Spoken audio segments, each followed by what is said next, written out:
जुन्नर परिसराला अवकाळीचा तडाखा बसलाय। वीट भट्टी चालकांना पावसाचा मोठा फटका बसलाय।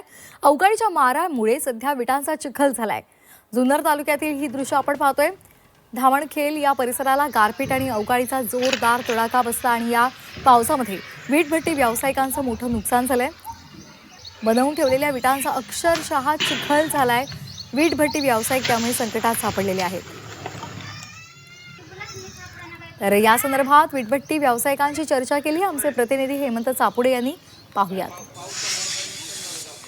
गेली 2 दिवसापासून उत्तर पुणे जिल्ह्यात गारपिटीच्या अवकाळी पावसाचा तडाखा बसत असून या अवकाळी पावसाने शेतीमालासह वीटभट्ट्यांचं प्रचंड नुकसान झालं आहे। मी सध्या धामणखेल परिसरात आलेले आपण या ठिकाणी पाहू शकता वीटभट्ट्यांची काय अवस्था झालेली आहे। ज्या काही विटा बनवून ठेवल्या होत्या त्या पूर्णपणे पाण्यात भिजून या विटांचा चिखल झालेला आहे। त्यामुळे प्रचंड असं नुकसान या वीटभट्टी चालकांचं झालेलं आहे। त्यामुळे केलेला खर्च सुद्धा पाण्यात गेलेला। आपल्यासोबत बोलण्यासाठी वीटभट्टी व्यावसायिक आहेत। काय सांगाल, काय परिस्थिती आहे सध्या?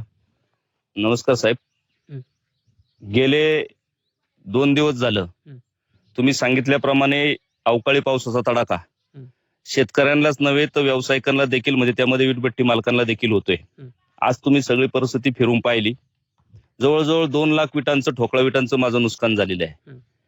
हंगामी व्यवसाय आणि हा हंगामी व्यवसाय करत असताना एक 4-5 महिन्याचा व्यवसाय आहे आणि तो व्यवसाय करत असताना ही कामगार गोळा करणं, कामगार गोळा केल्यानंतर रॉ मटेरियल गोळा करून ह्याचं कामाची सुरुवात करणं, साधारण ऑक्टोबर-नोव्हेंबर महिन्यामध्ये या व्यवसायाची सुरुवात होते आणि त्यानंतर ऐन भराच्या मध्ये आपण जे म्हणतो का पीक एखादं भरात येतं त्याप्रमाणे ऐन भरात हा सीजन आहे।